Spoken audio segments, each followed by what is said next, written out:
Ciao Fabri, welcome back in our Ciao guys. podcast. Today we speak about many topics and we start with probably one of the most disappointing performances of the weekend, and I'm talking about Liverpool.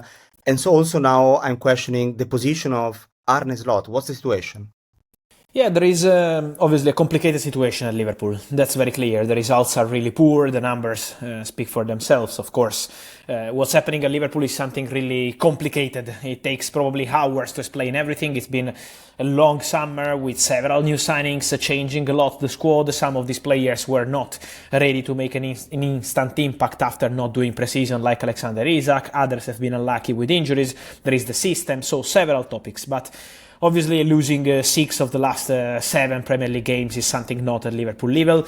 The results are unacceptable. Liverpool and everyone at the club knows that. But at the same time, my information to answer many questions we are receiving here on our podcast on Men in Blazers is that Liverpool at the moment are not activating any contact to replace Arne Slot. So at this stage, the situation is still under control. It's complicated, it's difficult, it's an emergency situation. So Liverpool internally are discussing about this topic, the management, the manager, the staff, all together, also giving some responsibilities, of course, also to the players. It's not just Arne Slot, it's also the players. If you look at the games, it looks crazy how Liverpool players really can't perform in some of these games at their usual level.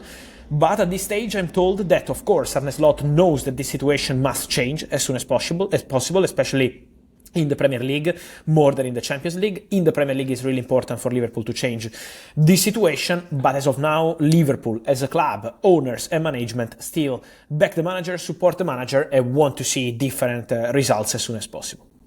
Talking about the future, do you expect them to be active in January or not at all? I think it's a possibility. It's something that maybe if you ask me this question in September or early October, the answer was probably Liverpool didn't want to do anything else, also because they were very happy with their summer transfer window. They invested a lot of money. So Liverpool were really excited to see this team performing despite a difficult start in terms of long term. Now, obviously, is already more than 3 months into the season.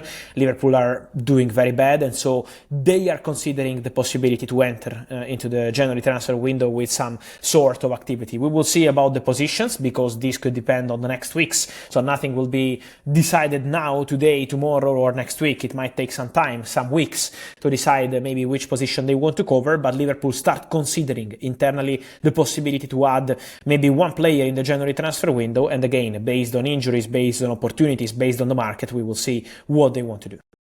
Let's now mention a player that we already spoke about in the recent episodes. I'm talking about Semenyo and his release clause. Can you explain how does it work? Yeah, there is this release clause into the contract of Antoine Semenyo, as we explained in the last podcast. To enter into the details of this and to bring our listeners behind the scenes of the story, the release clause is valid for a limited time in January, so not for the whole month. And this is part of the strategy Bournemouth had to have some time to replace the player in case the clause is activated. So the clause is not valid till deadline day or till the final week. It's valid for few days into the January transfer window. So this clause can be activated very early, let's say, in the window. The clause is worth £60 million plus 5 in add-ons. So this is the value, 65, 60 plus 5.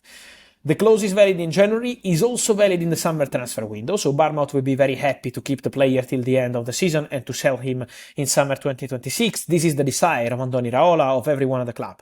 But this doesn't depend on Bournemouth, it depends on the clubs. If these clubs will activate the release clause, in that case, obviously Bournemouth can't do anything.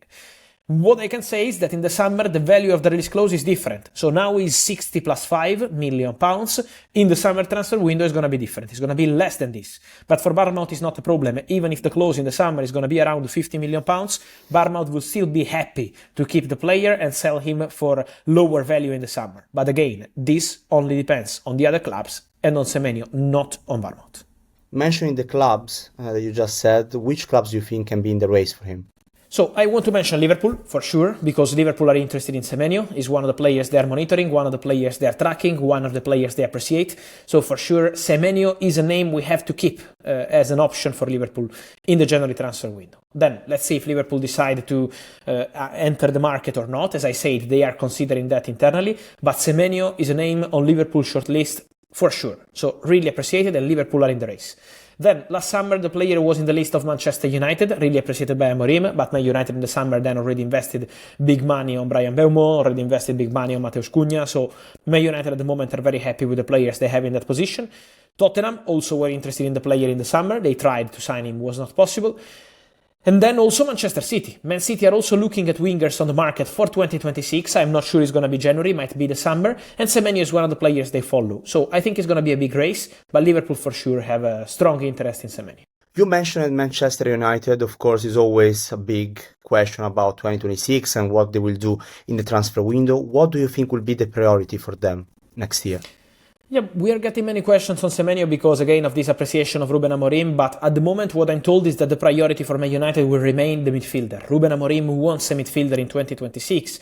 Obviously, if it's going to be possible in January, better, otherwise in the summer, but Man United in 2026 will go big on midfielders. It might be one, it might be two, based on opportunities, based on sales, based on what happens with Casemiro in the summer, but Man United want to change the situation in the midfield and to add at least one more player. So I maintain the name and the number of potentially 1-2 players, the name of Baleba for sure from Brighton, a player super appreciated by Amorim, they wanted him in the summer, the name of Elliot Anderson at Nottingham Forest. So Man United are prepared to go big on midfielders in 2026. Talking about Liverpool, do you have updates on the situation of Konate or nothing new? Look, for Konate, what we can say is that Liverpool and Konate agents remain in direct contact, so there is a conversation ongoing, and Liverpool made their proposal to Konate. So there is a proposal on the table to extend the contract, to basically sign a new deal with Liverpool. There is a negotiation ongoing. Now it's on Konate to decide whether he wants to continue the club or if he wants to try a new chapter, move probably out of England and try something different. We know about the interest of Real Madrid, for sure. Real Madrid remain interested in Konate, but Liverpool presented their proposal on the table. So now it's the player who has to decide what they want to do, player, agent, in order to communicate to Liverpool. Liverpool are waiting for an answer, and then we will see what's going to happen with the centre-back. So we mentioned a new midfielder, potentially more for Man United in 2026. What about the position of right-back for both Manchester City and Bayern Munich? Right back is going to be an important position for both these clubs in 2026, so part of the strategies for the probably January window or might be summer, again based on opportunities. We know in January the market always depends on what the market is offering. So if there is the right opportunity, a good player, obviously these clubs might be interested, otherwise they can decide to enter the market in the summer. But one of the players that both clubs appreciate is Reed, the right back, Dutch right back playing at Feyenoord, 19 years old. Reed is really appreciated. Bayern have the player on their list. Manchester City are also tracking the player with their director Hugo Viana. So Reed, I think, could be one of the names to follow in 2026 at right back, especially for these two clubs who are really interested in this right back, 19 years old from Feyenoord. Mentioning Manchester City, do you have updates on the contract of Bernardo Silva? We get many questions always on Bernardo because this contract situation looks like the De Bruyne one from 1 year ago. De Bruyne was the big topic, and then in February he decided to leave the club and try a new chapter, and then he signed with Napoli. For Bernardo Silva, I can tell you that I have a similar feeling. So at the moment still nothing is decided, still nothing is communicated between Bernardo and Manchester City. So Bernardo didn't tell City I'm leaving, and City didn't tell Bernardo we don't want to sign a new contract. So nothing is confirmed or official. But my feeling, talking to sources, is that Bernardo Silva has very good chances to leave Man City in the summer, go on a free and try a different chapter. So let's wait for formal steps, let's wait for meetings, not now, it's going to take some time, probably in the second half of the season, but I think there is a very good chance to see Bernardo being one of the big free agents for the summer transfer window. Let's now talk about Arsenal. They're doing great, also a great win against Tottenham over the weekend in the derby. We spoke the whole summer about Eze. He was outstanding against Tottenham. What will be the next signing, the next target for Arsenal in 2026? Yeah, look, as you mentioned, Eze fantastic, Piero Hincapié fantastic, Mosquera when he's playing fantastic, all the others, Gyökeres and all the other signings made by Arsenal, it was a perfect window. So Arsenal have started in a fantastic way. They are doing great, 6 points on top of the Premier League table, doing very well in the Champions League. So they're very happy with the current situation. And when I say they, it's the whole club. So it's the director Andrea Berta, who arrived in the summer and started doing an incredible job. Mikel Arteta, who is still the reference of this project. So they are working very well all together. So now Arsenal in January At the moment, unless there is some problem or some issue or some injury, we never know in football, but at the moment Arsenal are very happy with the squad they have, very happy with also the attitude of the players. So the moment is very quiet. Arsenal focuses on contracts. So Bukayo Saka expected to sign a new contract at Arsenal till 2030 as soon as possible, so the agreement is getting closer. It's not signed or done yet, but will get done. So Bukayo Saka, then there is Jarian Timber. Arsenal are also negotiating with Jarian Timber over a new deal. And then also Declan Rice. For Declan Rice, it's not a urgent situation, but I think in the next months discussions will start between Declan Rice and Arsenal over a new contract. So Arsenal, more than on new players, are focused on keeping the players they have, who are doing fantastic at the moment this season. Let's talk about Chelsea. Last question for today. We spoke last week about a new signing for Chelsea. You want to mention a potential exit this time? Yeah, for Chelsea, the new signing is going to be, as we said, Dein Ordóñez. This guy is 16 years old, defender, very tall, very fast, from Independiente del Valle, from Ecuador. So he's arriving at Chelsea in 2028, and this signing is confirmed, will be official soon, but the deal is done. In terms of exits, keep an eye on Filip Jorgensen. Filip Jorgensen, the goalkeeper, could leave Chelsea in the January transfer window. My understanding is that Filip Jorgensen is being very professional, very serious, so still respecting Enzo Maresca, the staff, the club, but at the same time, he wants to play. There is the opportunity for Denmark to compete for a World Cup spot.